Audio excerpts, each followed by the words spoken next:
NERDSoul. Woo! Lay Ill Kid at OneYoungsta. Hold it down. We're getting StreetGeek and NERDSoul. What is up, my people? Today, coming with another wonderful episode of BlackTogether. I said BlackTogether. Alright, I'm not by myself. Lady Lisa, say hey. Hey, y'all. Alright, now, we here to talk about Bel-Air episode 4. Alright? Let's get it. Alright. Shouts out to Goody Mob. Shouts out to Dungeon Fam. Shouts out to ATL Hip Hop. Way before the T.I.s and the Ludacris's, even though I got love for Ludacris. You know what I'm saying? Luda. This was Cell Theory. Depending on where you saw it, the music video said either Cell Theory or Cell Therapy. But because I've seen where people posted up where I think MTV put Cell Therapy and BET put Cell Theory or something like that. But anyway, point is the song is classic. The verses are raw and real and still relevant today, and it's a perfect beat to be playing over a chess match with your father. Just want to put that in there. Shouts out Goody Mob. Shouts out to, of course, your boy CeeLo. Because that boy said every now and then, I wonder if the gates was put up to keep crime out or keep our butts in. So that's classic. Anyway, let's move on. Lisa, do you want to say this first of me? I don't have nothing to say yet. Why are you trying so hard to get him and Will? He hates Will. Alright? He like, you and Will pounding the pavement tomorrow. He hates Will. Alright? You know he hates Will. Why you go? The second his face, he was like, Dad, you know I hate Will. And Will's like, Uncle Phil, you know he hates Will. I don't know. Also, sadly, that wasn't Cell Theory. That was somebody else putting their rhymes over something that was way better the first time. But let it slide. Alright, so Will and your girl Lisa just left the parking lot. He was just talking to her. Alright, so there's a dude that's apparently connected with Rashad in Philly. And he's like watching them. And that means that he's on campus grounds watching kids, right? Now, I would be down with that if we were talking about some rundown, yinky-dink, rinky-dink school. But they already showed the security. Well, security was all running. Let me see your bag. Security, they got cameras all around the building. I don't know if this is campus because you notice neither one of them had on their uniform. Okay. You know what? You're right. This probably wasn't school. So, okay. I take that back. I retract. I'm sorry, Bel-Air Academy security. I take that back. Now, when Lisa walked away, you saw he peeped the booty out, though. So he peeped it out. He saw. I don't know what he did. I saw his face. The boy is smitten. She got his nose wide open. That's what they say back in the days. The boy, look, I'm happy to see a black man infatuated with a black woman on actual television because they act like it don't exist no more. But let's continue. So what we gonna do now is we gonna sit up in our mansion, right, with our millions of dollars surrounding us, all of our expensive stuff, the floor we standing on, the shoes we standing in, all of that, and we braiding hair in the kitchen. That's what millionaires sitting around doing, is braiding hair in the kitchen. Please stop it. Stop it. All right. You know good and well she's sending this girl to some kind of high dollar salon. Yes. But they needed the cultural reference. I understand, but y'all gonna have to find it another way, because there's no way I'm gonna believe that you gonna sit in your kitchen surrounded by everything that is expensive for no reason and get hair grease. You gonna get some royal crown on this table. Not haute cuisine, mama. Talk about some so haute couture or something. This blue magic grease you about to get on this table? No, you're not. Not on that table. You know blue magic don't come out of granite. And she not gonna have no sulfur 8 up under her fingernails. Just stop. Oh man, she got some of that jojoba. got some jojoba oil up in there. She ain't gonna have none of that. Mess up. She going to somebody's salon. She is not doing this in her kitchen. Look, she wanted some. She's doing this because she wanted some special, like, bonding time with her and Ashley. So little Ashley, she be getting forgotten. So she said, let me take some time out to braid my baby girl hair. Okay, maybe not. Lisa looking at me like I'm crazy. I didn't write this scene. I'm just here trying to make sense of it. Girl. I say it again. Furthermore, you're braiding hair in the kitchen as your maid is cleaning the floor in the background. Make it make sense. Make it make sense. Yo, I looked at the background of the shot, saw an old girl getting a mop on. I was like, damn. Make it make sense.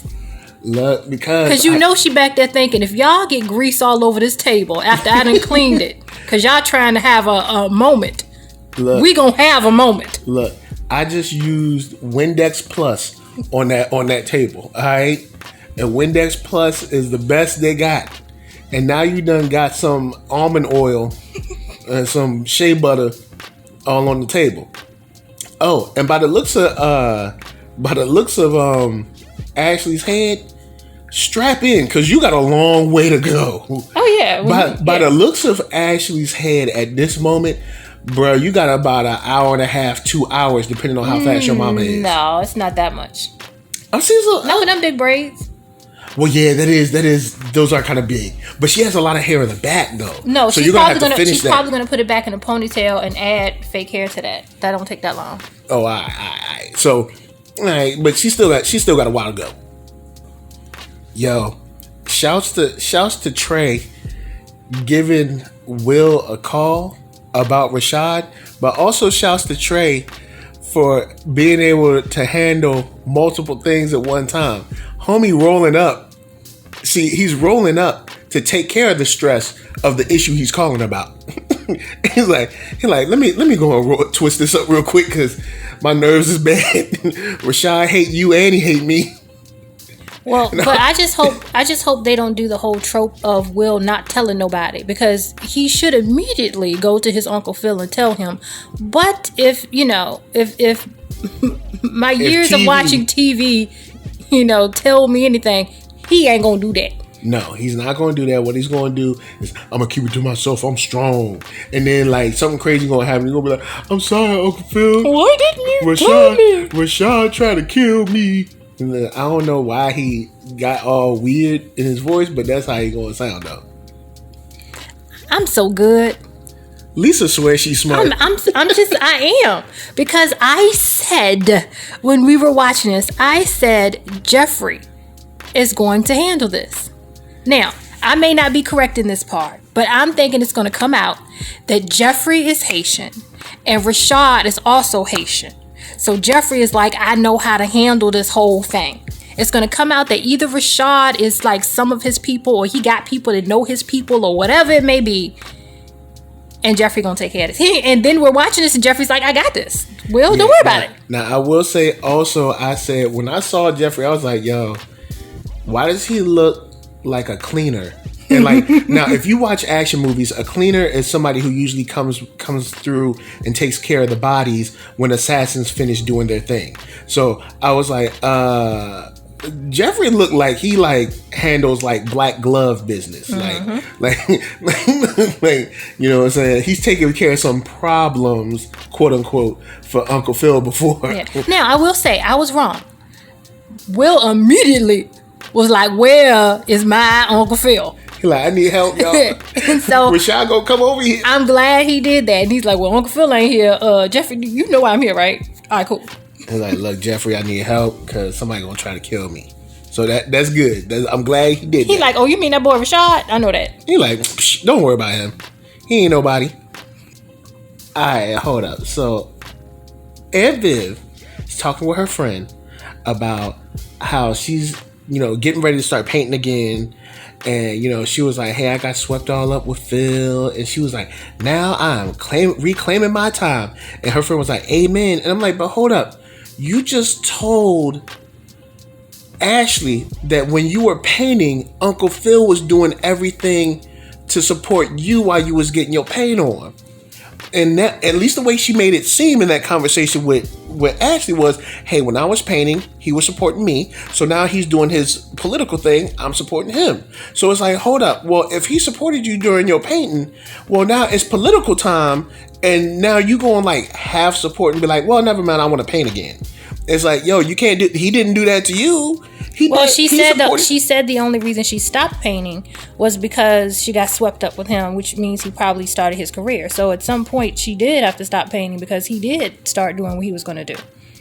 Yeah, I guess so, but the way it came off was like, hey, I was doing my thing and he supported me. And then I finished doing my thing. No, because she said she stopped painting because of him, so she didn't finish doing her thing.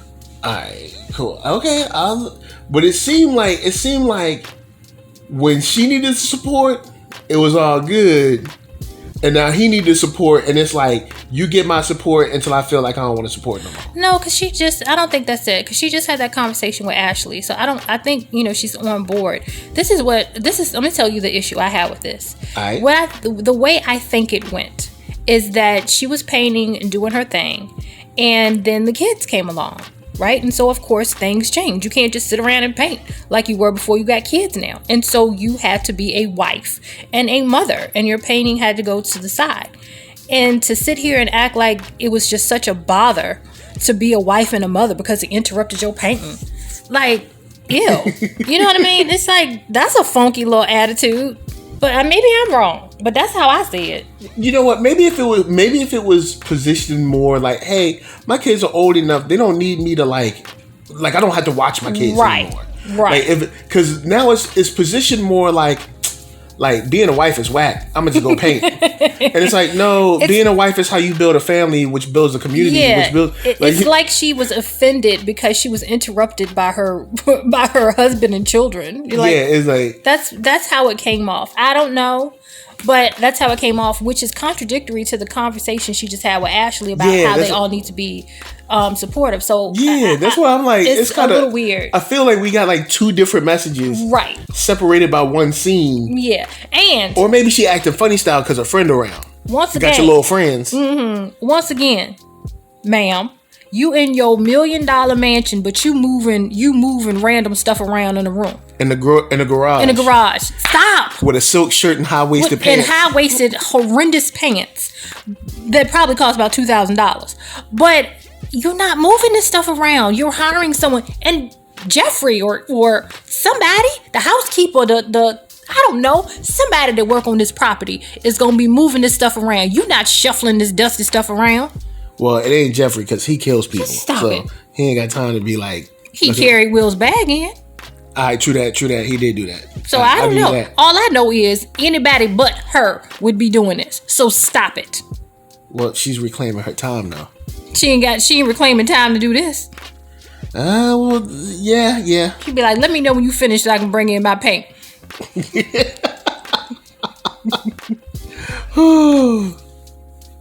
Alright, also, the whole thing with like, do you want me to set up a meeting with the guy for the art gallery thing?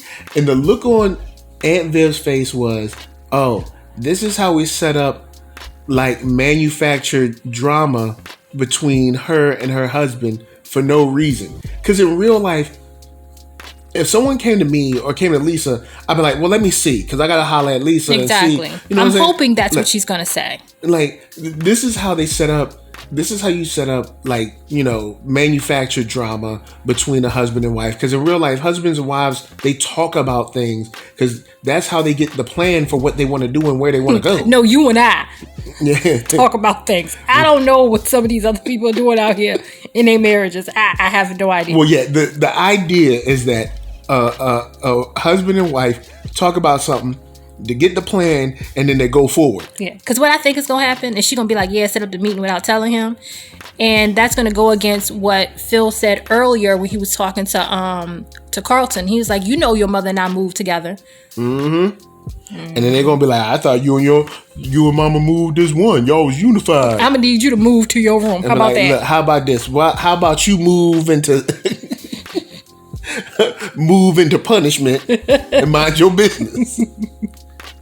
You don't pay no bills up in here. right, so Hillary's new line: streetwalker chic. Yo, leave Hillary bedazzlements. That thing got mad rhinestones up in there. Like a rheinestone cowboy. It looked like she took a Hillary Clinton suit and said, all right, let's go. Like, I've got an idea. Like, yo, it's just mad bedazzling, yo. Look, y'all here because y'all seen the episode, so y'all know what's up.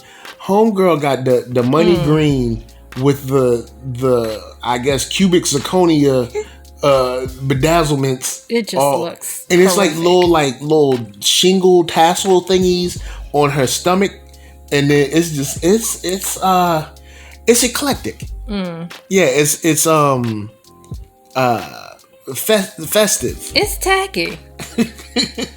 But we also get the scene with Will playing the piano to show that still waters run deep. You know what I'm saying? Because in the original show, you saw Will playing by himself, and Uncle Phil saw him. He was like, the kid has culture.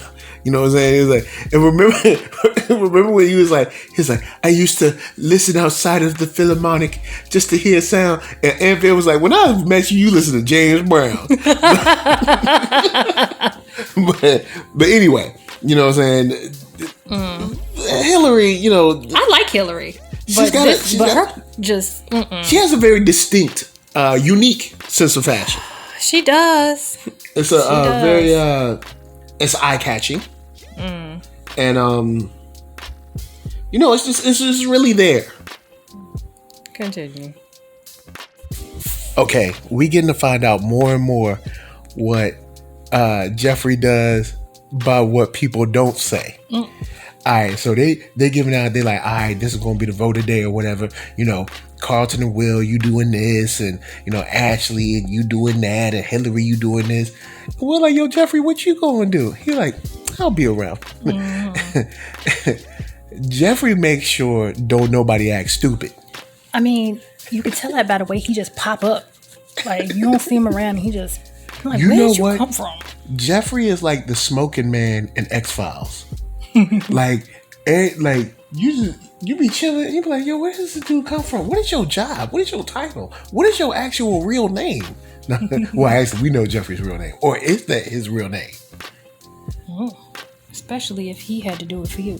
If he had to do it for you, if he had to hold his tongue and step back for you, why are you looking constipated? Because that's what he just asked you to do. Because you ain't supposed to require nothing of her. She's supposed to do what she want to do. Alright? She is Aunt Viv. Alright? She's supposed to do what she want to do, and you just supposed to let her do. Because he was like, remember when you said it was your thing and to not pull focus? And she was like, oh yeah, I forgot about that. I said that. And then it's like, yeah, well, same thing for me. Like, yo, don't pull focus. You know, we all supposed to be doing this. Why can't I require of you what you required of me? Like, she ain't trying to hear that. And then the trip is, she act like she ain't trying to hear it, and like she act like she troubled about it. Yeah. Like, yeah, I mean, yo, I love how that's good reasoning. Yo, Will and Carlton going door to door like, yo, man, Philip Banks needs your vote. People just slamming the door in his face. And one dude is like, yo, why do I need to vote for a dude that's rich like that? And then he was like, that means that he can't be bought off. And then the dude was like, or that means he's already been bought off. Now here's Will just nodded his head like, you know what, you're right. Will was like, you got a good point on that. Now here's my issue because they're apparently, they're showing they in the hood around here voting, right? Here's my issue. Black people ain't got no problems, no qualms voting for rich white people. That's true. All the time. These people, trust me, ain't no person that done become the president in modern history has come from the ghetto. So you can forget that. All these people come from very either powerful families, either on the academic side or the financial side. Sometimes from the military families too. But all of these people come from like powerful families. Don't sit around thinking that, oh, this dude is the president and he grew up in the projects right next to my cousin. No, he didn't. Or she didn't. None of these people. All these people be in circles with power and money. But the second it's a brother, all of a sudden we got questions. I don't mind you having them questions. Why you ain't got them questions for the white man? What, is the white man's ice colder? Come on now. Like, I ain't trying to hear that. Right now, this dude is trying to be be mayor in LA right now. And his only qualification is that he's a billionaire developer. That's it. Like, you realize that you have to take a test to work at Walmart and Target, and their whole qualification for this dude to be the mayor of a whole city was that he was a billionaire. They didn't say like, yo, this dude organized this, or he was the strategic planner, or he was the top scientist and the mind that led the charge on thoughts around social. No, he's just rich. And black people getting ready to vote for this man. Yep. And ain't none of them sitting around like, oh, well, why this N person got so much money? You don't never ask that. But when it's a brother, all of a sudden money a problem. Hey man, stop it. I don't mind you having an issue with a brother having money. All I'm saying is have that same issue when a white dude got money. True. That's all I'm saying. Alright? Back up off my Uncle Phil. I ain't gonna have that. Alright? I ain't gonna have it. All right, let me say this. I know I've gotten a bit older, and I'm probably a little more conservative versus when I was in my 20s. I know I'm a whole lot more conservative. Hillary's length of her skirts and dresses is much to be desired sometimes. She's cute. Of course, she got a cute shape and all that other kind of stuff. She's fashionable, but it's like, ma'am. Yeah. Well, the funny thing is, like, before they had the wide shot and it was just up on it, I was like, oh, that's a nice shirt. That shirt is weird as I want to get out.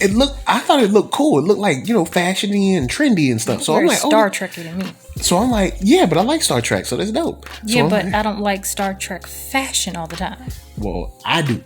Not all of it. Them high water pants. But anyway, I was like, oh, that's a nice shirt. Then when they hit the wash out, I was like, oh, that is not a shirt.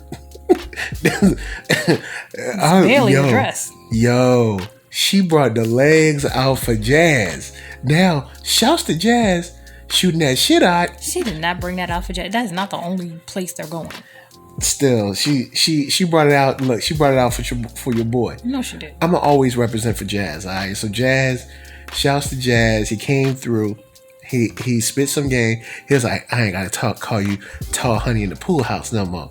It's like, so he spit some game on it, and then she seemed to have received the game and returned some game of her own. You know what I'm saying? She found the brother owned the record shop. She was like, oh, all right. He was like, I ain't never been afraid of hard work, girl. She was like, Also, Ashley lying to people. Oh, shouts out to you. You was right on Ashley's hair. They just braided like the front part and the back is like kind of like, wet and wavy or something. I know. All right, so there's two things about this scene with Aunt Viv and Uncle Phil. All right, so they finished talking to the people. They were non-committal, and here comes Aunt Viv. She was like, "Why did you say I used to be a painter? You know good and well you don't paint no more." Yeah. So that means you used to be a painter. You do not paint currently. You have not painted in recent history. Like, look, I don't know why you got your little insecure feelings up because the plot needs to serve some kind of weird reason for y'all to be at odds when y'all can't just be. No, I'm going to tell you why. She has her attitude because she wants to paint again. Yeah, but I'm like, if you want to paint again, paint. No. Nobody stopped you from painting. She wants to spend all her time painting. You can't do that. That's why she's mad. I can't spend all my time politicianing either. It's called what I mean. Real life. No, but what I'm saying is, you know what I mean. she has to be there to support him, and that's what she's mad about. Yeah, but he supported her, and you ain't see him crying about it. Oh, true. I'm just saying. I'm just telling you why she mad. Well, I'm like this. Look, he supported you, right? She'd be like, yeah, he did support me. Then all right, then why you can't support him? Or is this because I don't want to? Because I don't want to support him. All right, and if you don't want to support him, say that. But don't sit around pouting, talk about something. Why did you say I don't paint no more? Because your ass don't paint. You do not paint. Painting is not what you do. Now, aside from that, she did say like, yo, you're being on the, kind of like, you know, you're being too coy, and you're also politicianing them, basically. You know, you're not giving them the real answers. You're not speaking from your heart. You're not saying what's up. And, you know, she was like, you need to tell these people what you're going to do for real. But he's like, yo, if I tell these people, like, he's like, I'm not going to use dirty cops for testimony. And I was like, she was like, well, you need to tell people this. And he was like, but the cops unions would be all over my black butt. And she's like, well, if these people don't believe that you're going to do nothing for them, there ain't going to be no black butt to be over no way. And to take it a step further, here's the issue. Not only should you not use dirty cops testimony, you should be actually charging dirty cops for the crimes they commit. Like, come on, there's more to this than just the dirty cop part. Like, you need to also be getting rid of their butts. But that's a whole nother issue. Yep. Alright, so shouts out to, you know, Jazz for completing the, you know, the schmoozing. Yeah, this is a level-headed Jazz. So once again, just like everyone else, you know, he's very different from the Jazz in, you know, the original Fresh Prince of Bel-Air.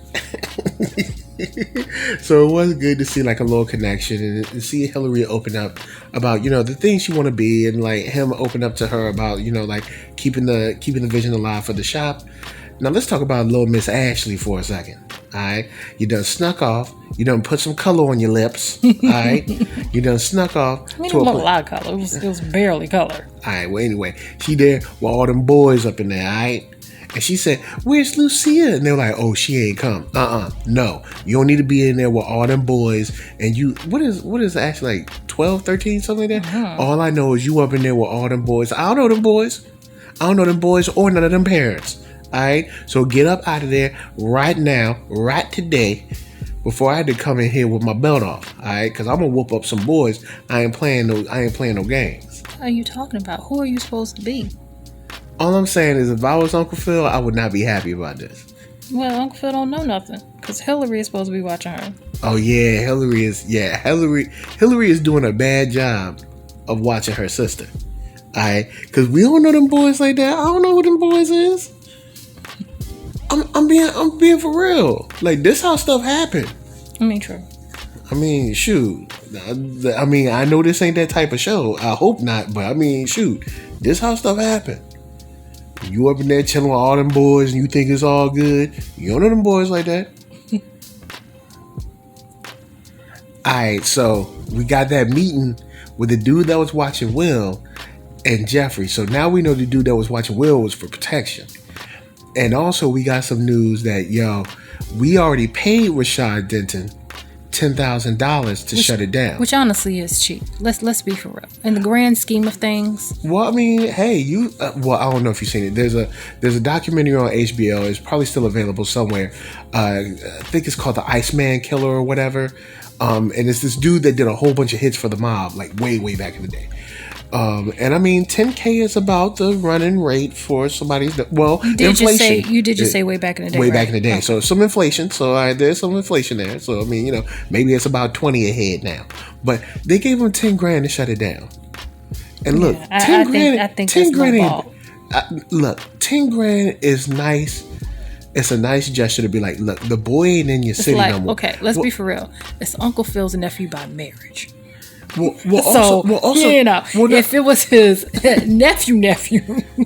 Well, now let's be for real. It's like, look, we've already taken the boy out your city, so you don't have to worry about him in your city no more. And we paid you. all he did is punch you one time. That's all he did. He didn't in front of people. That's the problem. In front of people. Yeah, I guess. But here's the thing. He said, he realized or he found out how much money his uncle has. And he said, well, what you want to do? And your boy is like, we have no intention to pay him. So here's the deal. They probably about to lay Rashad down. Because if they said, look, we ain't paying you no more. You got your 10,000. Be happy, or we can get into some gangster stuff. You know how that is. You know what I'm saying? Look, take it down to Chinatown. You don't want that. So Carlton is throwing a hissy fit like a toddler because Will is getting the signatures, which was the goal for them coming out. So he wants to nitpick how he's getting the signatures and have some peeing match and go off on Will. Like, stop being a baby. He is the biggest baby on this show. Well, also, I think it's because he's the only boy in the family. So he's been the prince, for his whole life until Will showed up. So now there's another boy in there for him to compete against or compete with. He don't like it. You know what I'm saying? He ain't happy about that. You know what I'm saying? He ain't trying to hear all that. And this idea that, oh, he's connected with the people on their level, so somehow he's ignorant, or somehow what he's doing is some kind of hustle, or it's wrong, or because I do it the right way because I'm Carlton. Like, man, you don't try to hear all that. Look, he was like you equated Blue Lives Matter to racism. It's like it's a direct response to black people pleading for their lives. Like, stop it. If police were getting killed, look, let's be honest. If any other profession was killing people the way police were killing people, we'd have a state of emergency. Imagine if like dentists was just like people was just dying at dentists. Yep. Like people be like, yo, what's going on with the dentist? Exactly. But somehow with police, we just let it slide. We just let it go. We're just like, hey, well, you got shot. Like if any other profession, like I do graphic design. If graphic designers was just killing clients, like, you'd be like, oh, well, hey, I came to his house and, he didn't have his art ready, so I had to shoot him. like I was scared for my life when he told me about the client brief. Like you'd be like, yo, these graphic designers are wildin'. Yep. But somehow police, it's like, oh, well, of course they had to kill people. I mean, look at what they're dealing with. And it's like, let's be for real. Like, all these people that we see them killing, ain't none of them Rambo. I can see if you had an officer that had killed somebody who had like machetes, knives, guns, dude was like the Demolition Man, I'd be like, dang, man, you had to do that because it was so dangerous. It's always like some random dude that gets pulled over for like a tail light or something. Yep. I'm like, stop it, man. And then they'd be like, I was scared for my life. Dude, you find a job. If you scared for your life, then get another job, because being an officer is a job. It's not a calling. Like, stop this mess where it's like, oh, well, this is the only thing I can do. No, it's not. You can go like sell shoes, or I don't know, work at a Best Buy or something. You can do something else. Like, you do not have to be an officer. And when you so doggone scared that you just all trigger happy, it's time to get another job. Yeah, if you online talking greasy about black people, using racial slurs left and right, you don't need to have a gun and a badge. What you need to have is several seats. Do you want to go first? No, you go ahead. All right, so we get a conversation with Jeffrey and Ashley after he comes and gets her from Romeo's house. Anyway, they in there watching Jurassic Park, and he put his arm around her. Well, I don't even think he's smooth. I'm like, man, get your arm. No, that's the level they're supposed to be at that age. Well, yeah, that true. is a smooth move for a 12-year-old. Well, yeah, that's true. So anyway, Jeffrey comes against her, and she's all on some like, do you think my parents would let me come out here to chill with my friends I'm at gaming online? And he's like, they probably wouldn't mind you getting out of the South LA bubble. I mean, out of the Bel-Air bubble. The issue is, what they're not going to be down with is lying. Exactly. If you would have opened up to your parents, here's the thing. Trust your parents to like be reasonable. Like, hey, I have some friends that I met online and I want to meet them. Cool. Let's meet them in a public forum where we can get a feel for them. Mm-hmm. But then also, like Jeffrey said, because he runs security now, we can clearly see that. Jeffrey's like, you got to realize that there's people that will want nothing more than to use you to hurt your dad or your mom. Mm-hmm. And you got to think about that stuff. And whether that sucks or not, hey, that's the price of being in the the Crystal Tower. Like, that's just the price of it. Like, you are very valuable, or can be very valuable. So I think if you give your parents an opportunity to be like, hey, look, I play Smash Brothers, all right, because they were playing some game, I don't know what it was like dinosaurs or something, and then so she like really loved dinosaurs. But anyway, like we play Smash Brothers, and I love playing Smash Brothers with these guys. They're super fun. It's a friend of us, me, I don't know, Pookie, Ray, Rick, Lucia, whoever, I don't know. And we all like playing, right? And I'm sure her parents would be like, shoot, all the events they have, I'm sure her mom or dad would probably be like, why don't we have like a big old Smash, hangout here at the house or something like that. Or we could, make an event or something where, the kids can get together and do, because that would be a great outreach opportunity. So you get two birds, one stone. You get to kick it with your friends. We get to get some, handshaking, kissing babies and stuff. Like, you got to give your parents an opportunity to like, actually be involved in your life and like get to know what makes you you. They don't know. With this, think about this. You've lied to them. Now they also, on top of lying to them, they're going to be mad about that. I mean, even though this is between him and, her and Jeffrey, as long as she stopped tripping. But if they found out, she didn't actually lie to her parents. She ditched Hillary. Sneaking it, yeah, but sneaking is kind of, you know how black mamas will do. If you lie, you steal. If you steal, you kill. But like I said, she didn't lie to them. She didn't say. But sneaking is lying. Sneaking is a cousin of lying. Is a best friend of lying or something. Sneaking is a branch on the line of trees. All right. Okay, but that was with Hillary. The point is, the parents. For instance, if her parents had found out. Yes, they would be mad at Hillary. They would still be mad at Ashley, though. They would not let Ashley slide on this. So my thing is, you'd have parents that are mad at you. Then you'd also rob them an opportunity of finding out something that you're into. They might not know, and they'll be like, "Oh snap!" You know what I'm saying? Oh, okay, cool. Let's do something cool with the game, or like figure out a way to get your friends over here, or like do something with your friends. Like, these parents have not exhibited anything that would make me believe that they want to stifle their children. You know what I'm saying? You making it about the game, but she didn't put on lip gloss to play a game. Yes. So it's about the boy, and Daddy is not going to be cool about his baby girl trying to spend time with a little boy.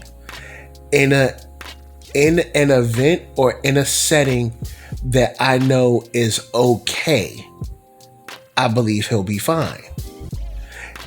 If you shroud this event or this meeting in sneakiness, no, I won't be okay with it. But if I know you're safe and I know you're someplace that's appropriate, you know what I'm saying? Like if you were say if we're like, hey, we want to go to the arcade, or we want to go to this, we want to go to, I don't know, the mall or something like that, where you're not huddled up at some house I don't know nothing about. I don't know nobody's parents. I don't know who's y'all, because y'all are minors. yeah, I'll be mad. But something where there's some supervision, no, I'm not going to trip like that, because I understand part of a young woman becoming a woman, or a young girl becoming to a preteen woman, or you know what I mean. No, part of a woman coming to the grown woman is, you know, liking boys and wanting to have your little puppy love and stuff. You know what I'm saying? I know that. I ain't made of stone. You know what I'm saying? Just saying. Like, look, don't hide and sneak. Because when you hide and sneak, you throw in a whole bunch of speculation of nothing but negativity. And when you do that stuff, people get mad. You all right? You gonna make it? Are you gonna make it? Because you all up in this joint. Anyway, we gonna keep going. All right. So Jazz called Carlton Will's sunken place cousin. That's the first thing that's hilarious. And it's just so perfect. Yo, he ain't lied on that. Now, Will, who just earlier this episode was like, yo, man, how Rashad found out I was out here? How you find... Then quick to jump in an Instagram picture. You need to act like you got warrants, all right? When somebody be like, yo, you want to be in the picture? Be like, nah, man, I'm cool. I don't take You're trying to live life. You're trying to look. Well, if you live life, then you know somebody going to find you. Or he could be like, so you can't live life. No, you can't. You got to be on the low. You are in witness protection right now. Actually, he's not.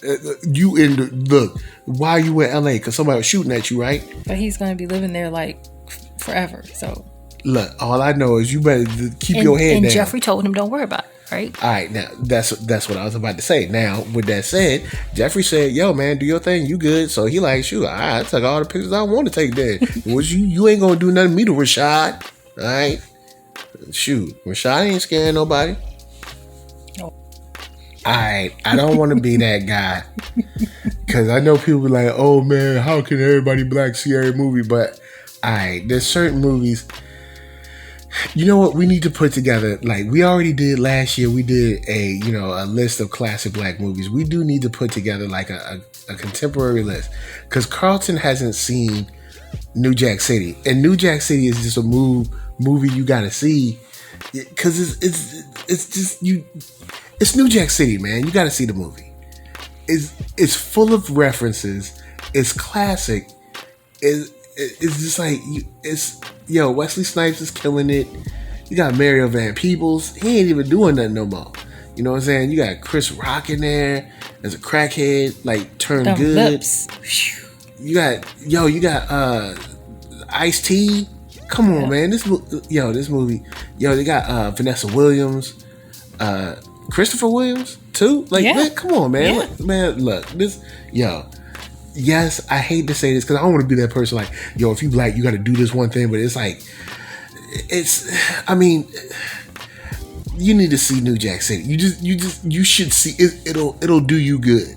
All right, there's certain, you just got to see it, man. It's like New Jack City, Boys in the Hood, Paid in Full, certain movies like, Menace to Society. There's certain movies like that you kind of have to see because of the cultural references people will make towards them, and you don't want to be lost.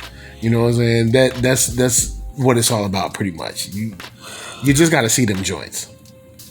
So Will just decided to change the setup of Uncle Phil's fundraiser, and it's like, dude, I know it sounded like a great idea, and it's not the worst idea. The problem is, you didn't consult Uncle Phil about it first. Or the campaign manager who we've never met. Right. Or the facility.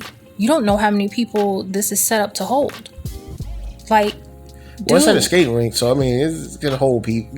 It's not about how many they can. How many is it set up to hold? Do you have tables? You know what I'm saying? On parts of the floor, like on the outskirts of the floor. You get what I'm saying? Because if the skating rink is yours, you don't have to use the whole skating rink as a skating rink. You get what I'm saying? Yeah. People would just get there and act accordingly. We don't know. You get what I'm saying? You have no idea. But he did say that Uncle Phil was going to cover food and drinks. Here's the thing. He's right. Yeah. This is going to come... of course, since it's TV, it's going to be kismet.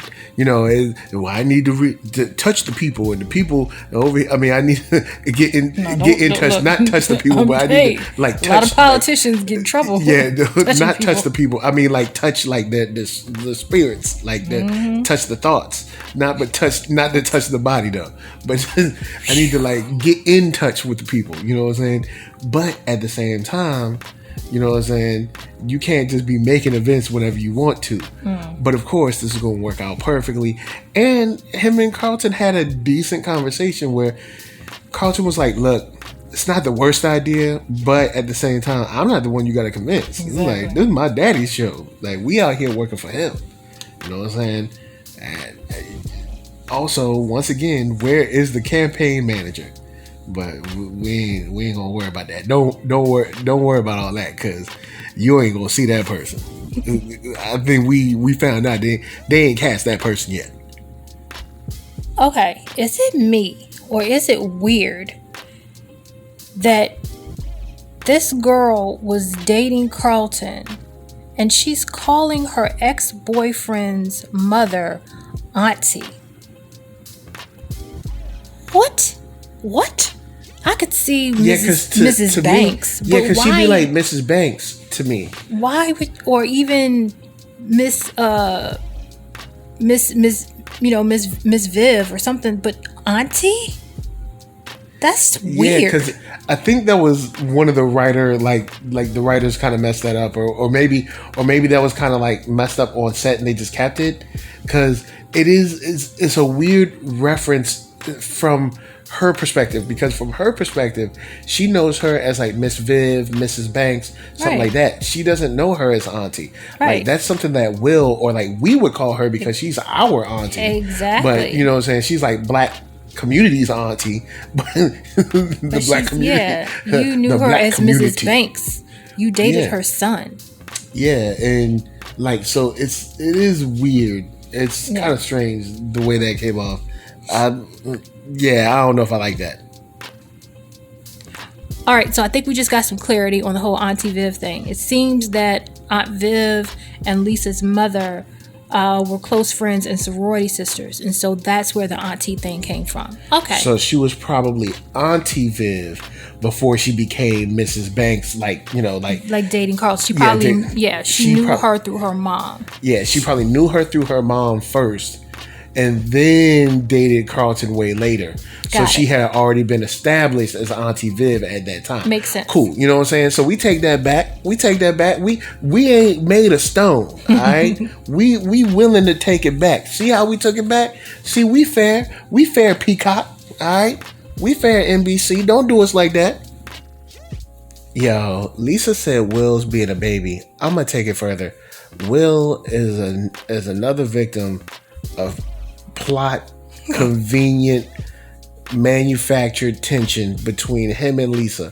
Him being like, your father's the chief of police, so I gotta be angry with you for some reason. What? It's like, you didn't tell me. I don't just go around announcing my parents' professions. Yeah, it's for no reason. I've never walked up to someone and be like, hi, how you doing? My mom does, no. No one does that.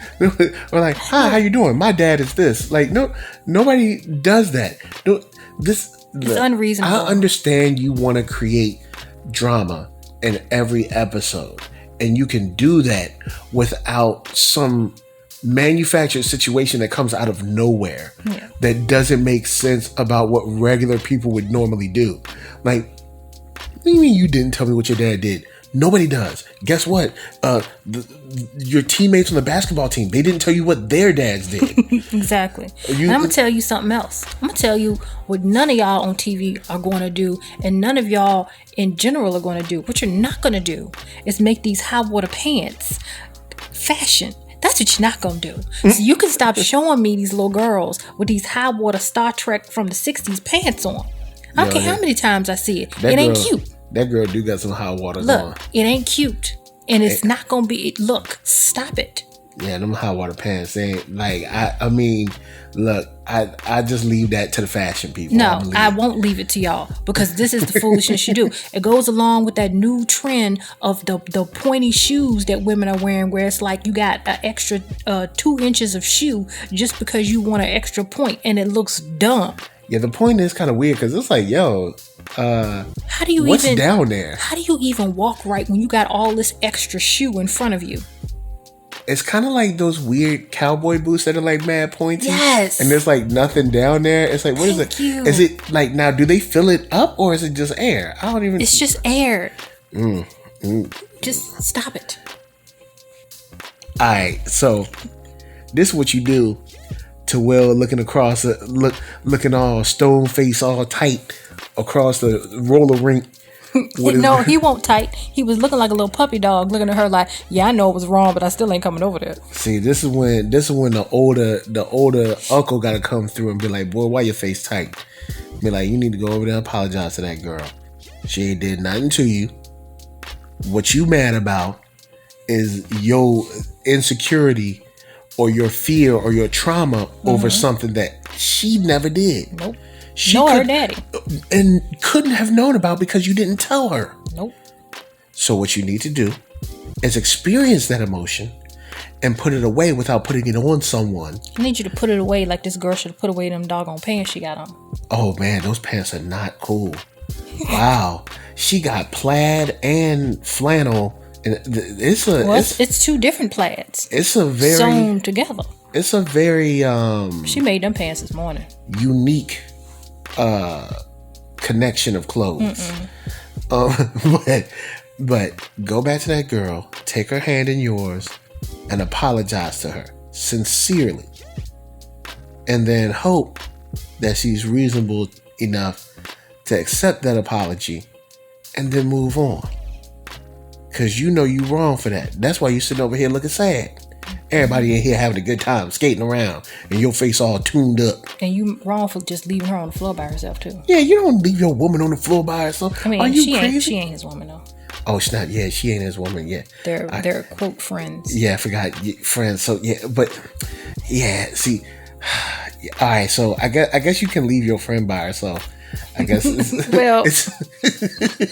Can't just be skating off from people. Can't just be skating off from your friends. He be like, but she ain't my girl. Oh yeah, I forgot. Do you want her to be? Do you want her to be your girl? Yes, you do.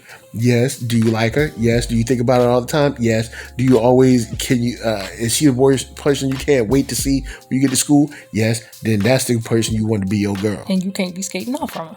So you can't be skating off from her. And then be looking crazy in the face if another dude will skate up to her. Because if somebody rolled up. Somebody was waiting for you to roll away. Because trust me, if somebody would have rolled up, all right, hit that toe stop, and be like, hey girl, how you doing? You would have been like, why she talking to somebody else? Like, look, boy, here's what you need to do with your pride. All right. Compartmentalize it. There's time when you need to be proud of yourself and also be prideful, but do not let pride carry you away. All right. Never put pride in the driver's seat. Every now and then, pride can be in the passenger or even backseat drive from time to time. But you letting pride be in the driver's seat, talking about your daddy is the chief of police while you ain't tell me. Boy, get out of here. I got to tell you. Trying to hear all that. I love how they put the white extras in the back too, though. Yeah, put them white extras in the back. This a black show. Yeah, that's not obvious at all. Look, hey, this a black show, all right?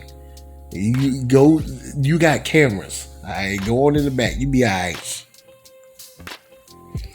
Yeah, so I'm glad Uncle Phil took that stance in terms of defunding the police. I know it was hard for him, especially with Lisa's dad standing in the front, mean mugging him like, you better not say nothing. He had to look like he's somebody. I mean, he's somebody daddy, but he ain't his daddy. He ain't my daddy. So, I'm like, sir, I don't know what it is you're really trying to do. But anyway, so I'm glad Uncle Phil took that stance, and I'm like, he could sit there, Lisa's dad can sit there all tight, all he want to. He ain't say nothing wrong. He did not say anything that wasn't true. So loosen up your jaw. Tightening,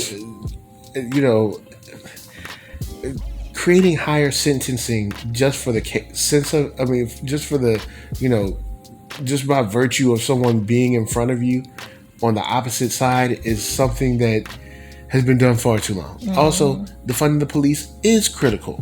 And here's the thing: for him to be the chief of police, to be mad about it, actually, you should be happy.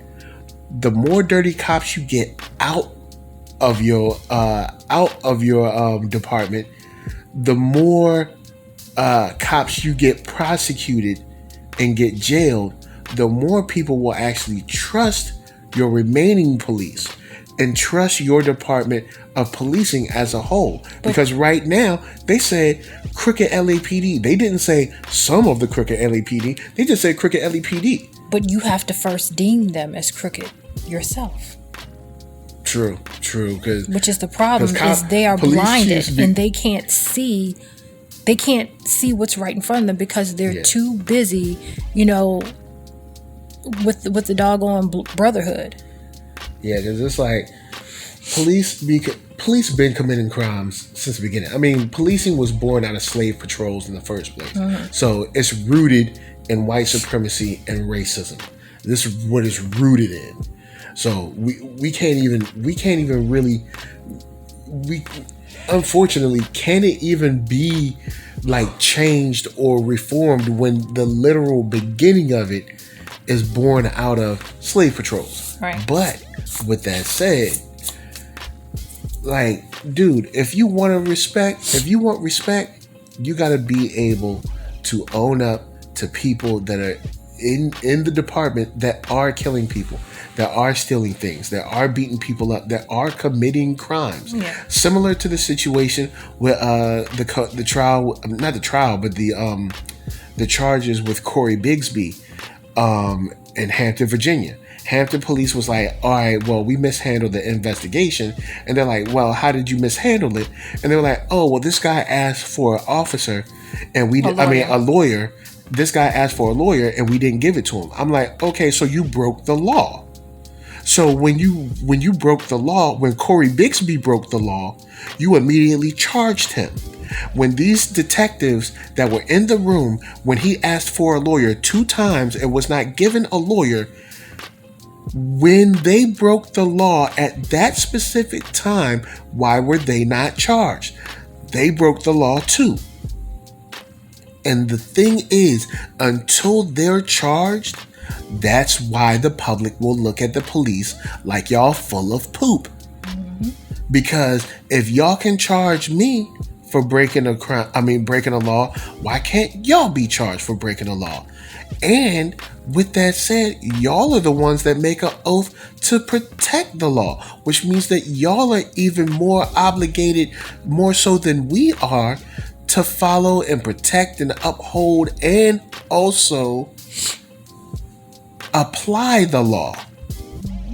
So if y'all ain't applying it fairly, if y'all ain't following it fairly, when do y'all get punished for it? Because we get punished for it the second we break the law.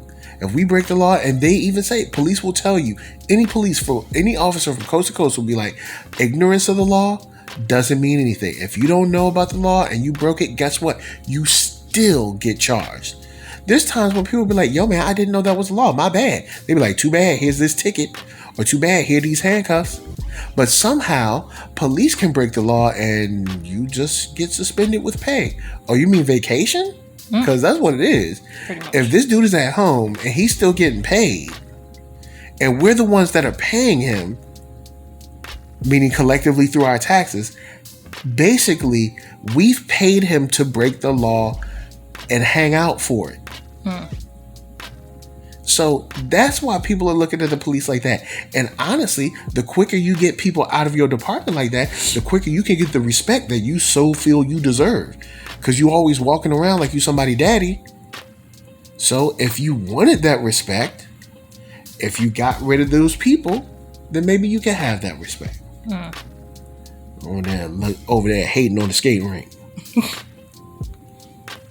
Alright, so that they agreed to not trip each other up.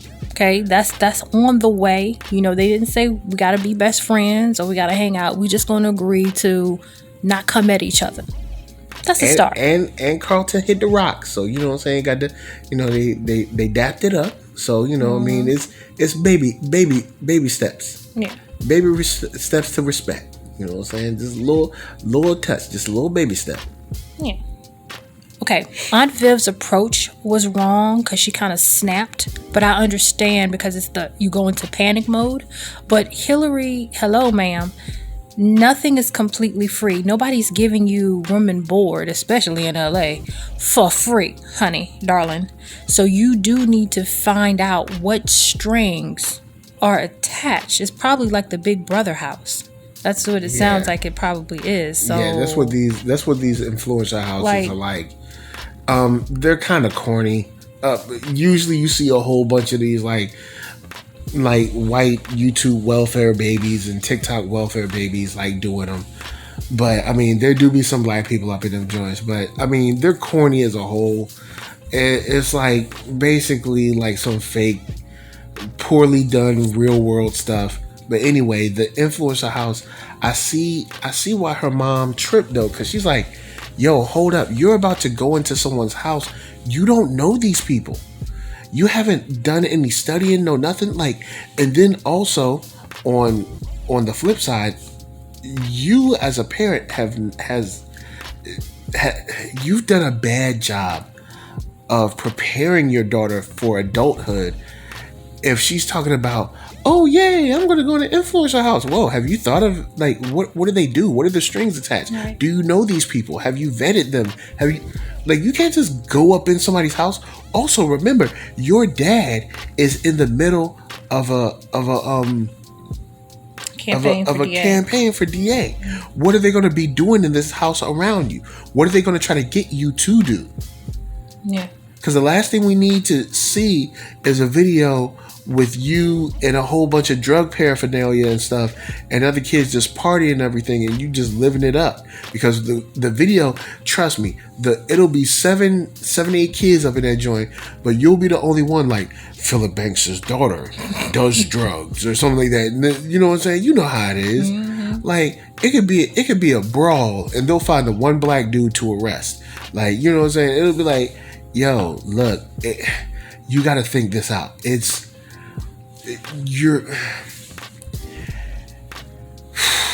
Okay. Aunt Viv started this. That's the thing. Aunt Viv started this. You started all this mess about cutting the strings and moving out and this, that, and the third. So you put your daughter in a panic mode and you know she ain't ready to leave the house. And the first person that opened her arms to, that's where she run into. Now, let's go on to apply this to other mamas that want their kids, especially their daughters, to get out at 18. The first man that opened his arms to her is probably where she gonna run to because she don't know no better. Well, she's clearly not 18. I didn't say she was 18. I'm just saying the first place that opened their arms to her, she ain't never lived nowhere else. Mm-hmm. Girl don't know nothing. Now you so mad, your little anger, you're gonna be like, well, you just gonna get out of my house. You're gonna have to come. Cool. But have you prepared her to live on her own? Have you prepared her to be by herself? And should she be by herself? Because we can't have it both ways. We can't say women are so unprotected. Women are in so much danger. It's so dangerous for women. Ooh, watch out for women. Women are, every woman's being attacked. And then be like, get out my house by yourself. Yeah. You know what I'm saying? It's like, whoa. What you mean? But the thing is this, though. It's a catch-22. Because it's like, but you can't live here and think that you can do whatever. You can't live here and act like it's spring break all year. But I don't think, at least the way I was seeing Hillary, I don't think Hillary was just sitting around doing nothing. She's not lounging in, pajamas all day eating Cheetos. Like, she's working on her chef stuff. Yeah, but like her parents and her siblings are like, yo, your cooking is so great. She's building an online thing around her recipes. She could make a recipe book or something. I don't know, a magazine. The problem is, Aunt Viv said she's been doing this for 2 years. She quit college like 2 years ago, ma'am. Here's the thing. Do you think things just happen in 2 years? That's not the point. Well, no, that is the point. It's not. You're supposed to be there for their support. Here's my issue, because black parents do this a lot. Black parents be quick to be like, get out of my house, or you got to do something. It's only been it's been 2 years. And do you think Do you think any other parents of these other large businesses were like, "Whoop, it's 2 years. Whoop, didn't work out. Just too bad." Not saying that these parents were under the gun and they didn't have no money. They needed money from something else.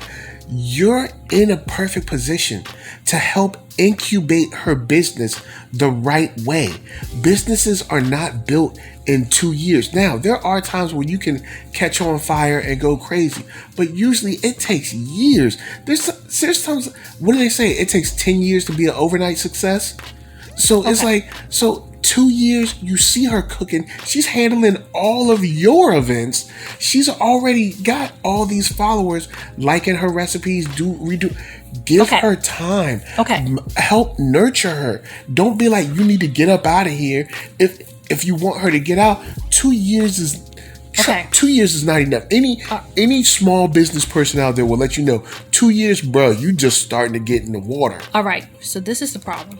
The problem is Aunt Viv has not expressed her expectations to Hillary, and Hillary has not expressed any plans, any real plans to Aunt Viv. Those are the two problems. Okay, because I'll give you that. I think what happens is parents in their mind have expectations of their child, especially adult children. Okay, you quit college, so I'm expecting you to get a job. I'm expecting you to go, take some classes. They have this in their mind, and they expect you to do it by a certain time, and they have it in their mind, but they never express it. All they do is fuss about you ain't find a job yet. They fuss about all you do is sit around the house, right? And then the adult child doesn't express, well, these are the goals that I'm trying to meet. These are the things that I'm trying to do. Because then the next thing would be for the parent to say, okay, let's set some timelines of smaller goals leading up to those larger goals. And as long as I see you making progress, we ain't got no problems. That's the problem. Nobody's really communicating with anybody else. But everybody has expectations in their minds, but they're not sharing it with the other party. And so everybody's frustrated. All right, I'll give you that. They aren't really talking to one another. But it's like she needs to understand this isn't a corporate job. This is building your own company, your own, like, essentially she's building her own, what's the girl name? Rachel Ray or Giada or any of those people. That's what she's building up to. Right. Anthony Bourdain or something like that. And that's fine, so but you're doing it on mama and daddy's dime. And that may take 5-6 years. And in her mind, it's like, no, what you need to do, because you want to be grown and do what you want to do, is you need to get your own place and build this on your own dime. Yeah. Now, that's where I break with Hillary on. But at the same time, I break with Hillary on one thing about being like, I'm not going back to school. You know what I'm saying? But I also break with Aunt Viv because Aunt Viv, school ain't for her.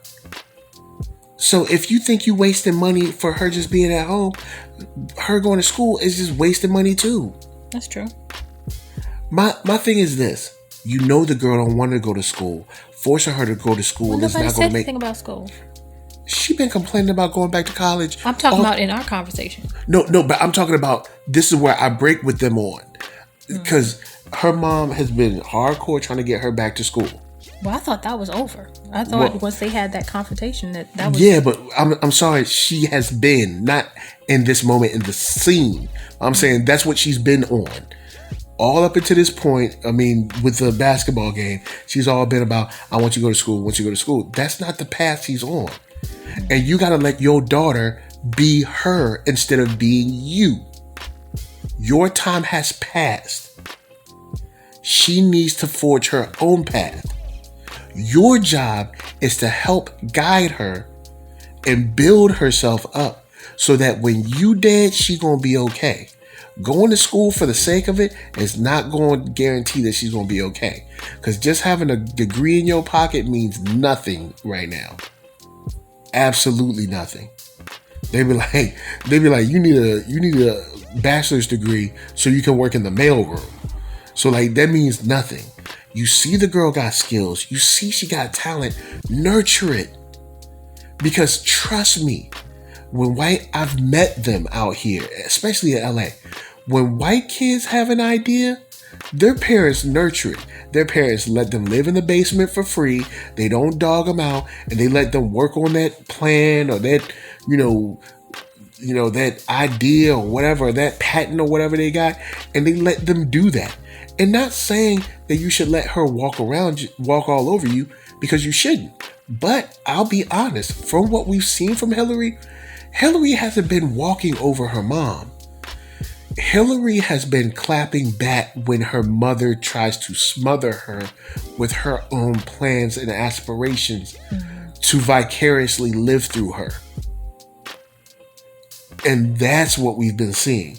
Hillary hasn't really been disrespectful.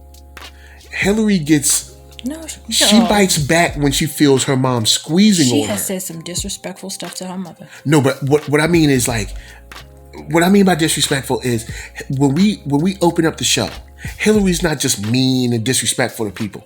Hillary doesn't want her mom trying to push her to be something she's not.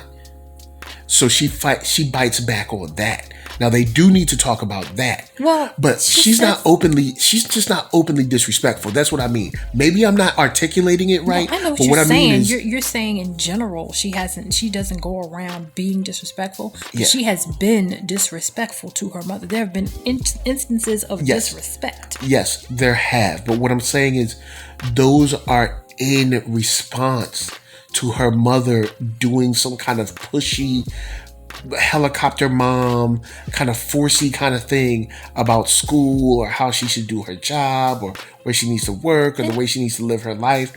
And she can express herself without being disrespectful. She can express that she has a problem with that without being disrespectful. I didn't say that what she did was right. I'm saying that when that frustration happens, that's why we see that snapback or clapback. So I don't think Hillary is a problem in the house where she needs to go. I think we need a conversation about what she's doing, and then understanding about what she's doing takes time, and it takes years. And then in all honesty, you're not spending any money that you wouldn't already spend.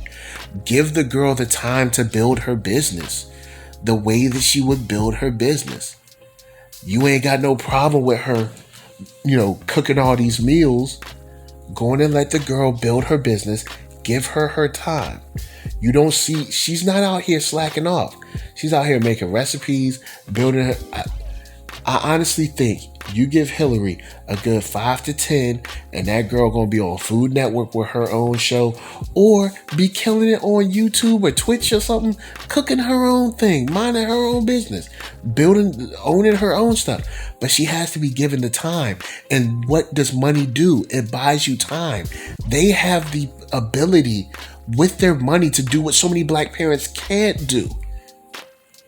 Think of all these black kids that wouldn't have to be rushed and kicked out of the house because they have time to stay at home and work on that app idea, or work on that book, or work on that, I don't know,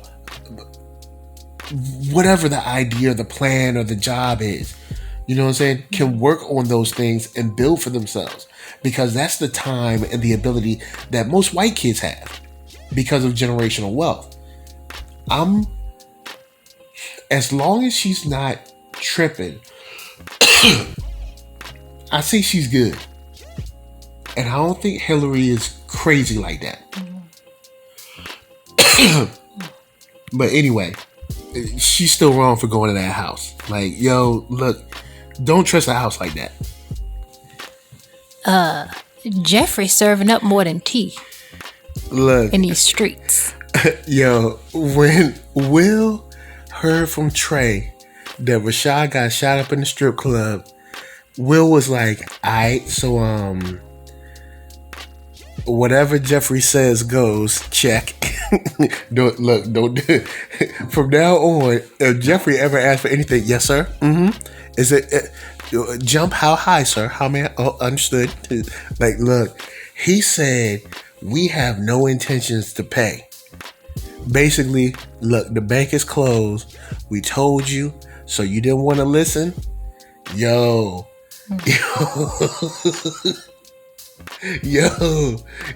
Jeffrey had Rashad taken care of. Woo! So that was the episode, y'all. That was a good episode, man. Like, I feel it. Hopefully, y'all feeling it too. We gonna keep bringing y'all these extra giant size episodes. Lisa, say peace. Bye, y'all. NERD, SOUL, Facebook, Instagram, Twitter. Thank you, everybody, for rolling through. As a matter of fact, I do want to give some quick shout outs. Because we got love for everybody that's rolling through. First thing, I want to give a big shout out to Tracy Lee. We always got to give her a shout out. Tracy Lee, got mad love for you, you know what I'm saying? Glad that you always coming through, you know, showing us love and everything. Also, I want to make sure I give a shout out to Geeky Andre, who came through. Keitha Blurtish, big shout out to you. Stress Free K, shout out to you for coming through, man. It's great to see y'all sunshiny faces, man, for real. Also, shouts out to Malcolm Lee and everybody else who comes through to leave comments in the, you know what I'm saying, the videos, on the posts, sharing, hitting like, all that stuff. It helps a lot. Make sure to share this. We'll holler at y'all later. Of course, I got podcasts. We got Demon Slayer coming later today. We got some dope stuff on the channel. Do not sleep. From us to you, thank you for watching. And until next time, this is BlackTogether. Anyway, we love y'all. Peace.